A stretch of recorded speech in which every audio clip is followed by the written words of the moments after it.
I'm not big on legends and that kind of thing. I would like to be remembered as a good actor. I'm not big on legends and that kind of thing.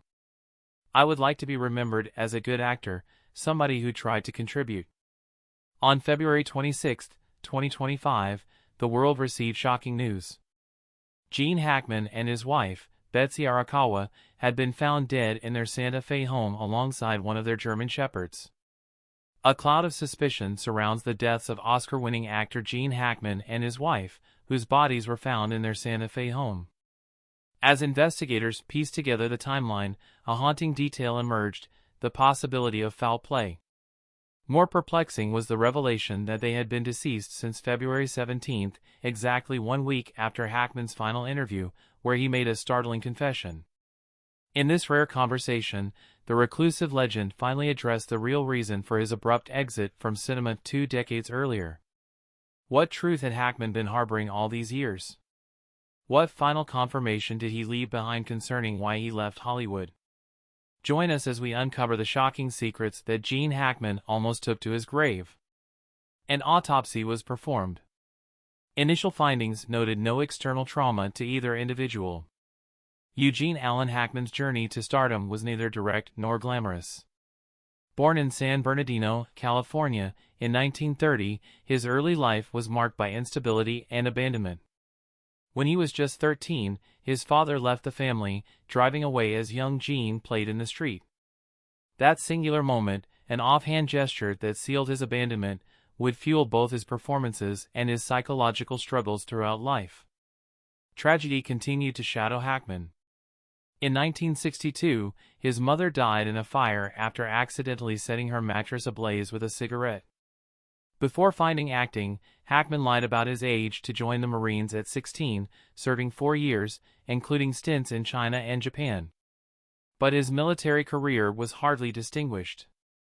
"I have trouble with direction," Hackman later confessed, "because I have trouble with authority. I was not a good Marine." After a brief attempt at studying journalism at the University of Illinois under the GI Bill, Hackman enrolled at the Pasadena Playhouse in California. It was here that he and fellow student Dustin Hoffman were infamously voted least likely to succeed. Undeterred, Hackman moved to New York, where he took menial jobs, including working as a doorman and polishing executives' chairs on the night shift at the Chrysler Building while pursuing his dream. One day, while working as a doorman, Hackman encountered a former Marine drill instructor who, without even looking at him, muttered, "Hackman, you're a sorry son of a..." Rather than breaking him, the insult hardened his resolve. "It was more psychological warfare," Hackman later said, "because I wasn't going to let those errors get me down." These early struggles shaped the man who would one day walk away from fame at its peak, a decision he would finally explain in full just 1 week before his death. While most Hollywood leading men found fame in their 20s, Hackman was 37 when he finally broke through with his Oscar-nominated performance as Buck Barrow in 1967's Bonnie and Clyde. Warren Beatty, who had worked with Hackman on the 1964 film Lilith, recognized his talent and insisted on casting him despite studio reservations. But it was his performance as Jimmy Popeye Doyle in 1971's The French Connection that transformed Hackman from character actor to Hollywood star. The irony wasn't lost on him. Director William Friedkin had initially opposed his casting, preferring virtually every other tough guy actor in Hollywood. "I was at least 7th choice," Hackman later joked. The role won him his first Academy Award. Despite a troubled production, Hackman was uncomfortable with the character's racism and frequently clashed with Friedkin. But this creative tension produced one of cinema's most electric performances. Hackman's authenticity and raw intensity made him stand out in an era of movie star glamour. Without matinee-idol looks, he created a new template for leading men, focused on substance rather than style. "I didn't have the looks for that kind of leading man part," he admitted, but that era was already gone by the time I got into movies in the 50s. Following The French Connection, Hackman became one of Hollywood's busiest actors, starring in 10 films over the next 3 years. This prolific output established him as a reliable box office draw, capable of carrying films across multiple genres, from disaster epics like The Poseidon Adventure to intimate character studies like Francis Ford Coppola's The Conversation. By his mid-40s, Hackman had achieved what his detractors at the Pasadena Playhouse thought impossible. He had become a bona fide movie star, proving that talent and perseverance could triumph over conventional Hollywood wisdom. The same determination that propelled Hackman to stardom despite the odds would later give him the strength to leave it all behind, a choice whose true motivation he would confirm in his final days. Few actors in Hollywood history have displayed Hackman's remarkable range. He could inhabit the skin of characters from every walk of life, convincing as both heroes and villains, in comedy and drama, in period pieces and contemporary tales. His portrayal of surveillance expert Harry Call in The Conversation revealed a man consumed by guilt and paranoia, communicating volumes through minimal dialogue and subtle expressions. And there you see part of a performance that's typical of Gene Hackman's greatness, critic Roger Ebert once wrote. He's the kind of actor who can convince us of the utter authenticity of his characters. In Mississippi Burning, where Hackman played an FBI agent investigating civil rights murders in 1960s Mississippi, he earned his second Oscar nomination for Best Actor. Yet this same actor could pivot to comedy with astonishing ease. His brief but unforgettable cameo as a blind hermit in Mel Brooks' Young Frankenstein showcased impeccable comic timing. Brooks later revealed that Hackman fought to be in Young Frankenstein because he wanted to prove his versatility. His Golden Globe-winning performance as Royal Tenenbaum in Wes Anderson's The Royal Tenenbaums came late in his career, demonstrating that his talents only deepen with age. Perhaps his most commercially successful role was as the deliciously villainous Lex Luthor in the Superman films, bringing a wicked charm to his scenes opposite Christopher Reeve. Hackman's second Oscar came for playing Sheriff Little Bill Daggett in Clint Eastwood's revisionist western Unforgiven in 1992. Initially reluctant to take the role due to its violence, he changed his mind when Eastwood explained that the film would expose rather than glorify the brutality of the era. The performance, chilling in its casual cruelty, demonstrated Hackman's ability to find humanity even in monstrous characters. For all his success on screen, Hackman's private life was marked by complexity and contradiction. The childhood trauma of abandonment never fully healed, manifesting in his self-admitted problem with authority figures and a volcanic temper that earned him the nickname Volcano among industry insiders. Dysfunctional families have sired a number of pretty good actors, Hackman once wryly observed, acknowledging how personal pain fueled his performances. His friend Dustin Hoffman claimed that Hackman had a near compulsion for confrontation, occasionally announcing, "I gotta go," before heading to a bar, because he had to get in a fight. Even in his 70s, Hackman's temper flared.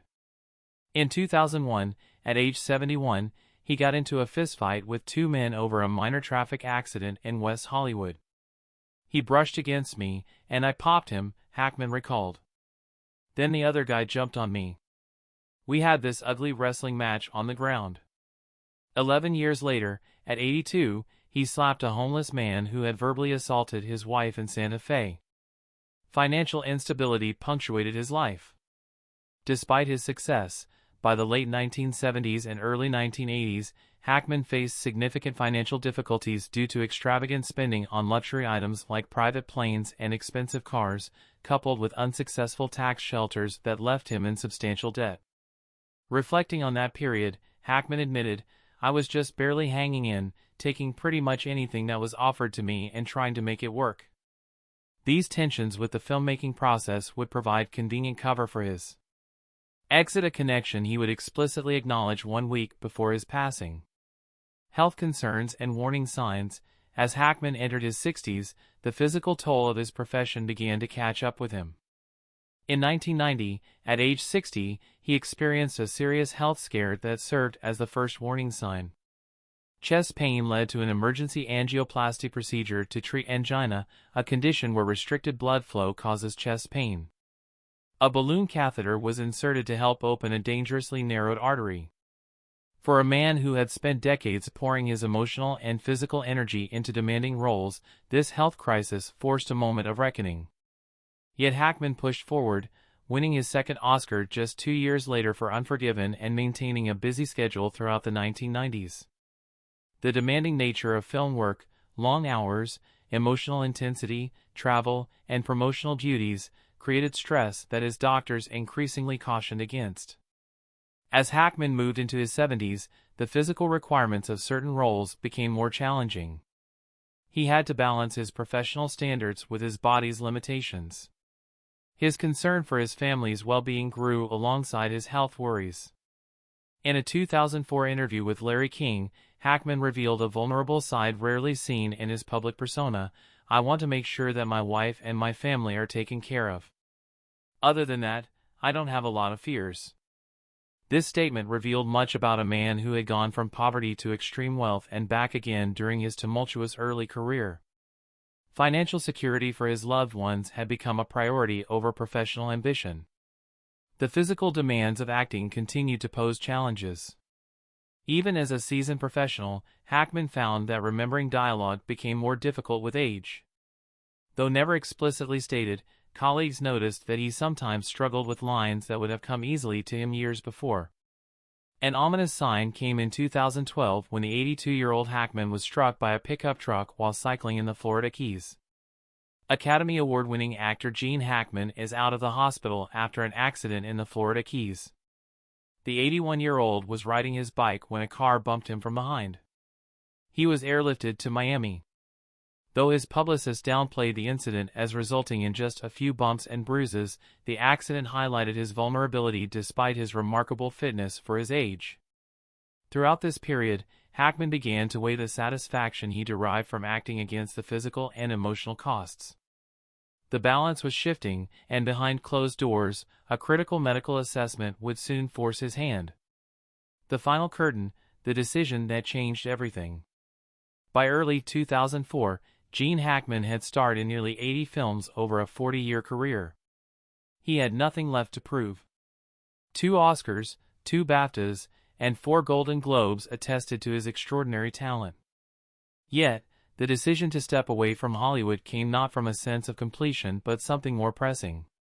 His final film role came in the 2004 comedy Welcome to Mooseport, where he played a former U.S. president who runs for mayor of a small Maine town. It was an inauspicious end to a legendary career. The film underperformed both critically and commercially. Perhaps fittingly, Hackman's last scene showed him chasing after an airplane to stop the woman he loved from leaving. In retrospect, it seemed like a metaphor for a man trying to hold on to time that was slipping away. In July 2004, Hackman gave a rare interview to Larry King, where he hinted that his acting days might be behind him. However, it wasn't until 2008 that he officially confirmed his retirement to Reuters. "I haven't held a press conference to announce retirement, but yes, I'm not going to act any longer. I've been told not to say that over the last few years in case some really wonderful part comes up, but I really don't want to do it any longer." The statement revealed both his decisiveness and the reluctance of his representatives to close the door completely on one of Hollywood's most bankable stars. But Hackman knew what his body was telling him. Unlike many actors who announce retirements only to return repeatedly, Hackman meant what he said. Apart from narrating a few documentaries about the Marine Corps years later, he never returned to acting. The decision was final, a clean break from the profession that had defined him for 4 decades. A new chapter, life beyond the spotlight. Hackman's retreat from Hollywood wasn't just a retirement, it was a complete reinvention. Settling in Santa Fe, New Mexico, with his wife Betsy Arakawa, he embraced a quieter existence far removed from the demands of celebrity life.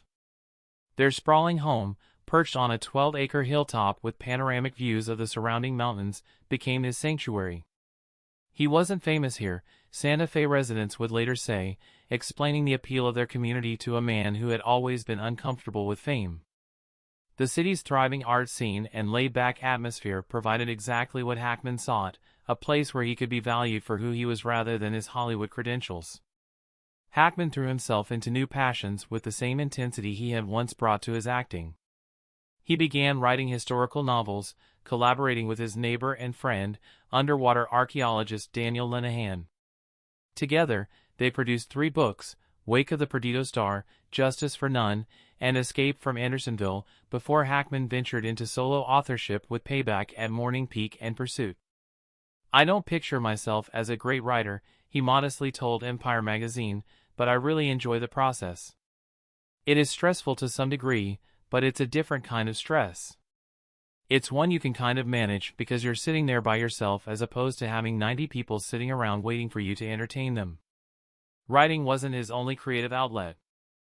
A talented painter with a preference for impressionist-style oils, Hackman's artwork adorned local restaurants and the homes of lucky friends. "My name is Stuart Ashman. I'm the president and CEO of the Museum of Latin American Art in Long Beach, California," Ashman once recalled. As executive director of a Santa Fe gallery, he remembered Hackman gifting him a landscape painting in exchange for the fresh eggs Ashman would bring him weekly. "A painting for eggs is a very fair deal," Hackman had insisted. Physical activity remained important to Hackman well into his 90s. He attended weekly Pilates classes, where, according to Ashman, their instructor would often scold the chatty actor, "Gene, are you going to work out, or do you just want to talk to Stuart today?" He was frequently spotted cycling through the beautiful landscape surrounding Santa Fe, maintaining his fitness despite his advancing age. The couple integrated seamlessly into local life. Hackman supported local businesses, invested in restaurants and grocery stores, and showed up at museum openings. One shop owner recalled Hackman's preference for buying Seiko watches from his store for friends and family. Since he lived here, he wanted to use his money towards the local people. Evening entertainment came in simple forms that contrasted sharply with Hollywood glamour. "Watching DVDs that my wife rents," Hackman described their Friday night routine. "We like simple stories that some of the little low-budget films manage to produce." He also developed a fondness for stand-up comedy, setting aside time each week to watch Comedy Central, with particular attention to Eddie Izzard, whose speed of thought he found amazing. In Santa Fe, Hackman found what had eluded him in Hollywood: authenticity, peace, and the freedom to live life on his own terms. As one local business owner summed up after his death, "We lost a great Santa Fean." But the true reason for his abrupt departure from acting would remain shrouded in speculation until his final days. The final confirmation. Just about 1 week before his death in February 2025, Hackman confirmed why he left Hollywood for good in a brief exchange with a longtime journalist friend. The 95-year-old actor reflected on the decision that had defined the last chapter of his life. "I've never regretted walking away," he said firmly. "That stress test saved my life, or at least gave me 20 more years of it." Hackman revealed that around 2009, a routine stress test in New York forced him to confront an unsettling truth. The doctor's warning left no room for doubt: his heart simply couldn't handle the strain of the industry anymore. In the end, he chose life, 20 more years of it, filled with love, creativity, and the quiet dignity that had always been his hallmark.